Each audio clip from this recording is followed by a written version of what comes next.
Hello students, welcome to i30। i30 India का सबसे पहला ब्लेंडेड एजुकेशन मॉडल है जो प्रोवाइड करता है आपको ऑनलाइन लेक्चर्स के साथ साथ offline doubt centres across the country. मैं हूं संजय आर्य, आपका केमिस्ट्री विज़र्ड, और मेरे साथ में जुड़े हुए हैं आज एक IITN और एक IIM पास आउट। इनका नाम है मिनेश, और मिनेश आपका स्वागत है i30 की फैमिली में। सर, थोड़ा सा आप अपना एक इंट्रोडक्शन देंगे हमारे बच्चों को? Thank you, sir. So, students, I am Minesh. I belong to Rajasthan and sir मैंने ज्वाइन किया IIT BHU 2013 से 17 के दौरान एंड उसके बाद I am Lucknow 2023 pass out and now I am a part of the corporate world here in Bangalore and very nice sir. Sir, जैसे कि अभी रिसेंटली बच्चों के एग्जाम हुए हैं, लाइक 23 का एग्जाम, जेई का राउंड 2 खत्म हुआ है और सारे बच्चे इन दिनों यूट्यूब पे कुछ ना कुछ सर्व करते रहते हैं। तो बच्चे चाहते हैं कि उनको कुछ ऐसी इंस्पिरेशनल चीजें मिले, जैसे कि आप ही की जर्नी ले लीजिए, आप खुद भी एक IIT से ग्रेजुएटेड है। तो बस एक क्वेश्चन था, बच्चे जानना चाह रहे थे कि सर आपने कैसे अपना IIT के लिए प्रिपेयर किया? आपने जेई मेन आपके समय होता था उस समय, कैसे प्रिपेयर किया आपने सर? क्या थे आपके थॉट प्रोसेस उस समय? ओके एक्चुअली मैंने 2012 और 13 में जेई के लिए अप्लाई किया था। जी। तो हमारा 2012 में अलग पूरा जो सिस्टम था एग्ज़ाम का अलग था, 2013 में अलग था। Okay okay. ओके तो मैंने AIEEE भी दिया है, मैंने जेई मेन भी आपने दिया है। दोनों अटेम्प्ट किए सर।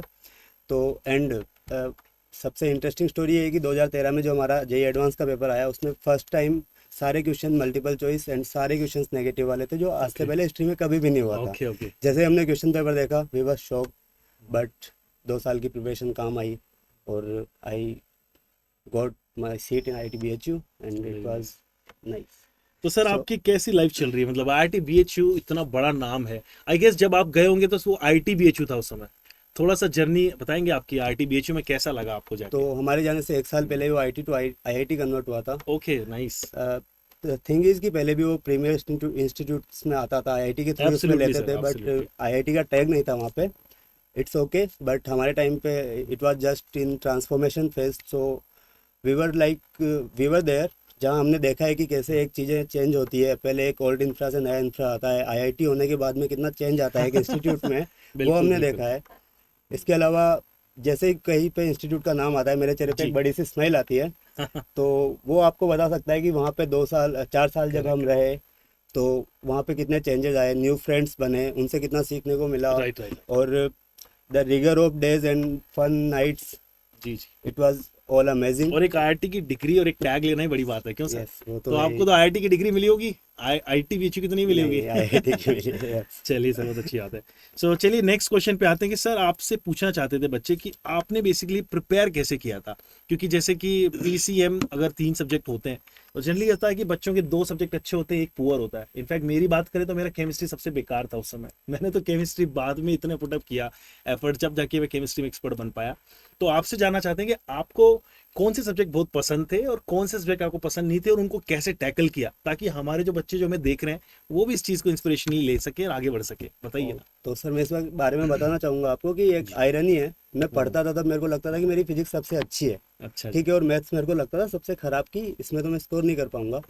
बट हो सकता है मैंने एफर्ट डाले मैथ्स में या फिर जो भी हुआ, IIT का जब रिजल्ट आया तो इट वाज लाइक रिवर्स।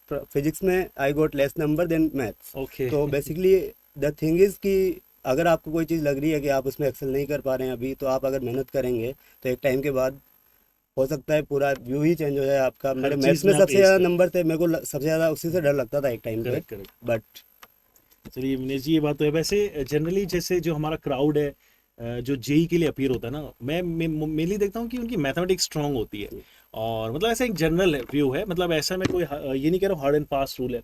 अब जैसे मैं दोनों टाइप के बच्चों को पढ़ाता हूँ, मैं जेई के बच्चे भी पढ़ाता हूँ जो इंजीनियरिंग के लिए अपीयर होते हैं, मेडिकल वाले बच्चों को भी केमिस्ट्री पढ़ाता हूँ।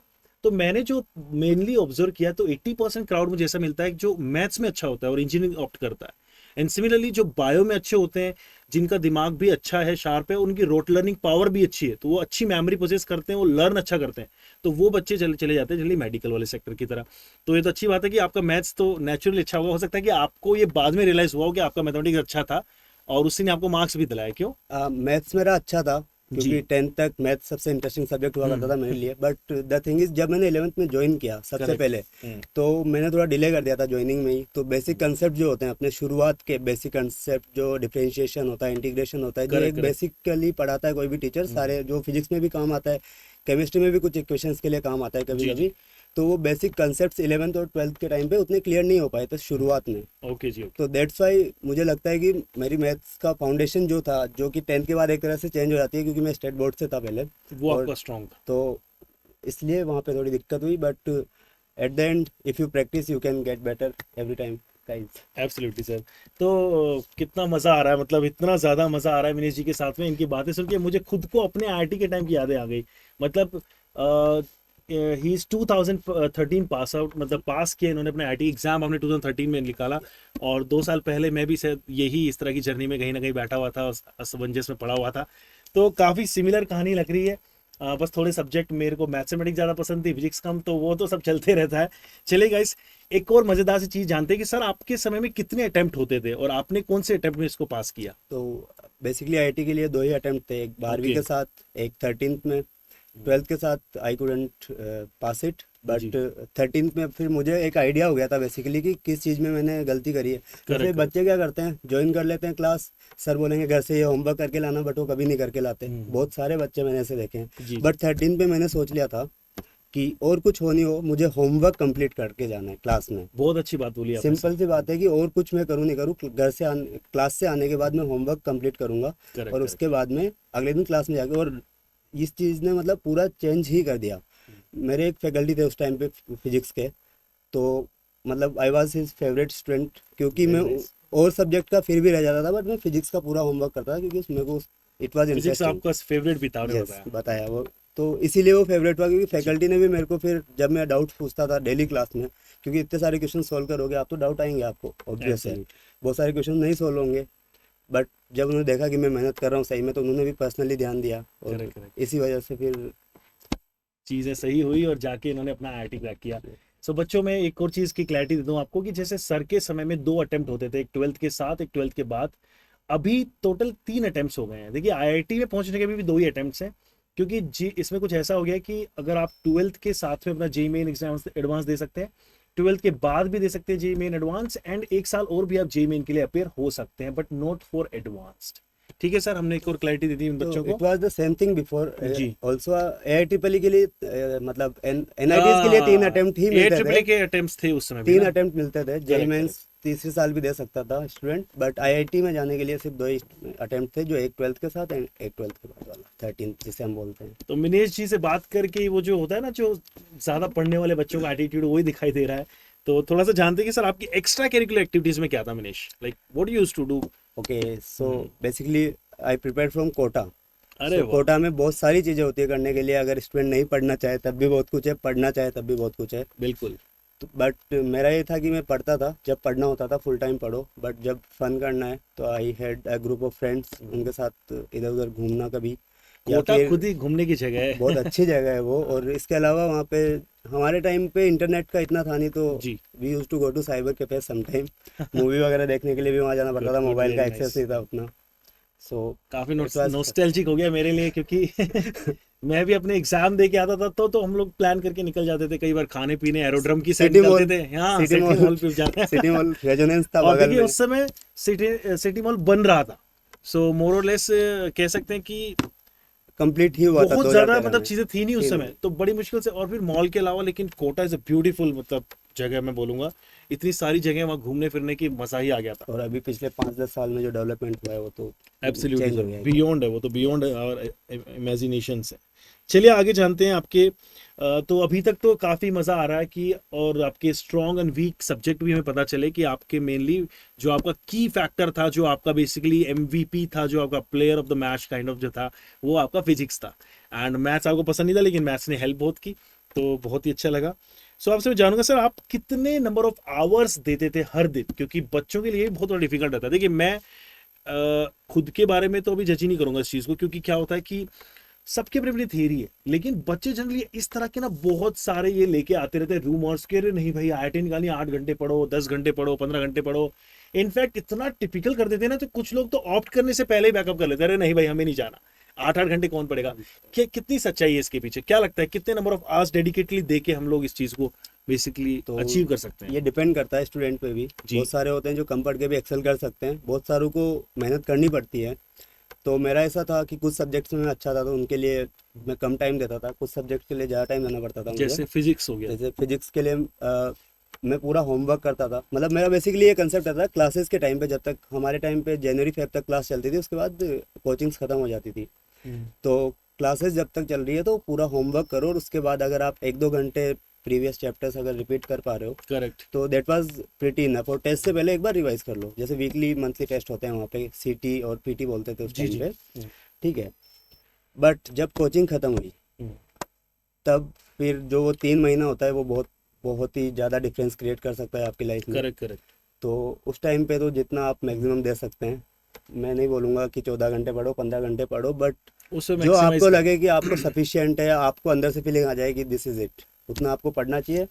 बच्चे पढ़ते हैं 8 घंटे भी पढ़ते हैं, और 15 घंटे पढ़ने वाले भी मैंने देखे हैं बैठ के। बहुत सारे लोग ऐसे भी थे जो सिर्फ चेयर पे बैठते थे, वहीं सो जाते थे, वहीं उठते तो थे। क्या आपको लगता है कि कोई एवरेज स्टूडेंट है जिसका कोई बहुत शार्प माइंड नहीं है, तो अगर वो भी अगर डेडिकेटेडली 8 घंटे निकाल ले तो क्या वो निकाल सकता है आईआईटी का एग्जाम? बेसिकली इट्स ट्रू, निकाल ओह, सकता है, व्हाई नॉट। नाइस। बट वही है कि उसको शुरू से ही मेहनत करनी पड़ेगी, अपने फाउंडेशन स्ट्रॉन्ग करने पड़ेंगे, वहीं से उसको बेसिक्स। आगे बढ़ना पड़ेगा। क्योंकि लास्ट तक भी एक क्वेश्चन होगा, उसमें आपको हो सकता है कि डायमेंशन से वो सॉल्व हो जाए, बट वो पूरा अगर आप सॉल्व करने बैठेंगे तो वो नहीं हो पाएगा। तो बेसिक सी चीज़ें होती है, वो क्वेश्चन पेपर में लास्ट के 3 घंटे में बहुत हेल्प कर देती है। करेक्ट। कितनी अच्छी बात बताई है सर आपने, मिनेश जी ने कितनी अच्छी बात बोली है कि एग्जैक्टली पेपर भी इसी बेसिस पे आता है कि कुछ क्वेश्चन होते हैं जो इजी लेवल के होते हैं, जो ऑलमोस्ट सारे बच्चे जिन्होंने कोचिंग करी है वो सभी अटेम्प्ट कर लेते हैं, या जिन्होंने अच्छे से प्रिपरेशन करी है ना वो सभी अटेम्प्ट कर लेते हैं। फिर कुछ क्वेश्चंस आते हैं जिसने मेहनत की होगी कंटेंट पे खुद के दम पे, वो उनको अटेम्प्ट कर पाएगा। और एक सेगमेंट आता है जिसमें आपको आउट ऑफ द बॉक्स आना पड़ता है या फिर एक्स्ट्रा ऑर्डिनरी बनना पड़ता है। तो डेफिनेटली इसी के लिए आप हर दिन 8 घंटे भी दे रहे हैं।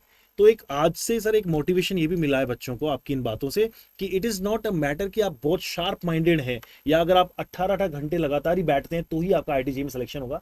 अगर आप डेडिकेशन से 6 घंटे से लेकर 8 घंटे का एक एवरेज टाइम मान ले, और अगर आप अभी तक भी एक एवरेज स्कोरर हैं, तो भी आईआईटी जेईई का एग्जाम आप क्रैक कर सकते हैं। उसके लिए आपको 2 चीजें करनी पड़ेंगी, जैसा मिनेश जी ने बताया।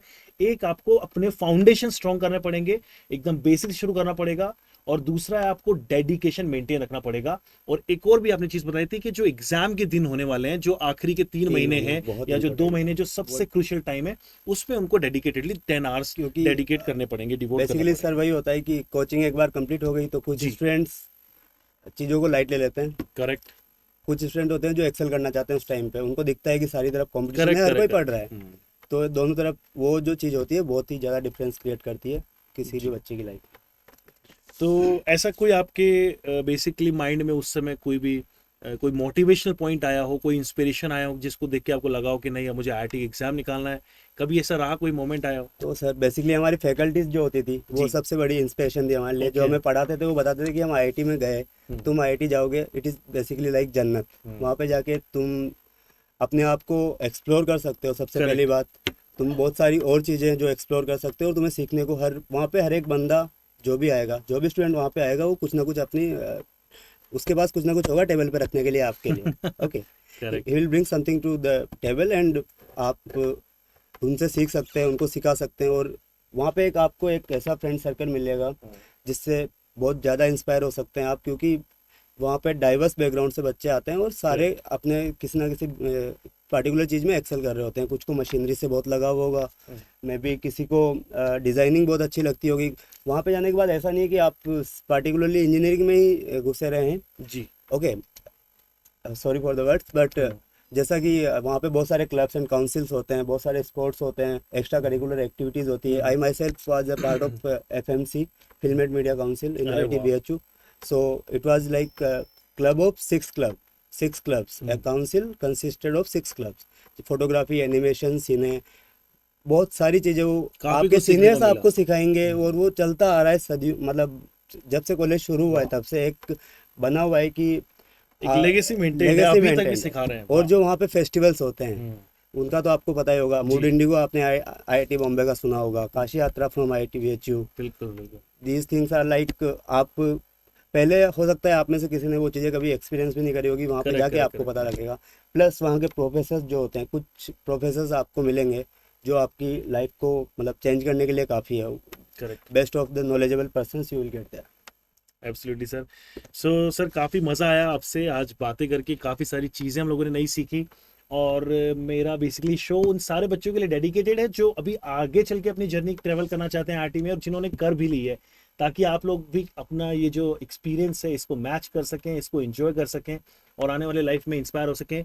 सर आप इन जो बच्चे हमें देख रहे हैं इस वक्त, इनको कोई मोटिवेशन या कोई भी इस तरह का इंस्पिरेशन देना चाहेंगे कि क्या बेसिकली ये अपनी लाइफ में अचीव कर सकते हैं? ऐसा कोई पॉइंट आपके पास हो इनको और बूस्ट अप करने के लिए बच्चों को? ओके, तो दोस्तों वही है कि आप सिर्फ मेहनत करिए और सोचिए कि आप अभी जो आपकी लाइफ है 2 साल 3 साल मेहनत करके आप एक टाइम के बाद कहाँ पे पहुँच सकते हैं, किस जगह पे पहुँच सकते हैं। और जैसा कि आपने अगर सीरीज देखी हो, टीवी सीरीज वगैरह बच्चे देखते हैं आजकल, तो एस्पिरेंट्स करके एक आई थी, उसमें एक अच्छा। कोट था, उसको कोट करूंगा मैं जी। कि कौन कहता है आसमान में सुराख हो नहीं सकता, एक पत्थर तो तबीयत से उछाल हो। तो बस मेहनत करते रहो, सब सही होगा। सब सब क्या बात है Yeah. भाई। So thank you everyone for watching us, और बने रहिए i30 learning official YouTube channel पे, जहाँ पे मैं इसी जर्नी में कुछ और भी आपके लिए मोटिवेशंस लेके आता रहूंगा। Thank you so much for the day, and thank you Manish ji. Thank you sir.